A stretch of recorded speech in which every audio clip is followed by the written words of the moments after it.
Welcome back to our series of Minecraft things in Maine and popular character names pronunciation videos. Let's take a look at how to pronounce this word. Eye of Ender is an item from the game Minecraft.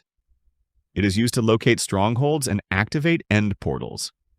When thrown, it flies toward the nearest stronghold, making it essential for reaching the end dimension pronunciation. French.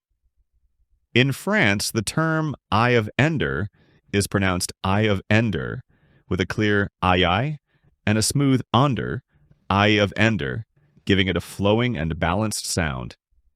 American. In America, people say Eye of Ender, with emphasis on the first word, Eye of Ender, making it sound strong and direct. British. In the UK, it's pronounced Eye of Ende, with a softer duh at the end, Eye of Ende, giving it a smoother, more relaxed tone. Summary.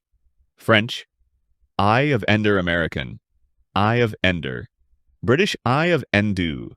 If you found this helpful, don't forget to like and subscribe for more pronunciation videos.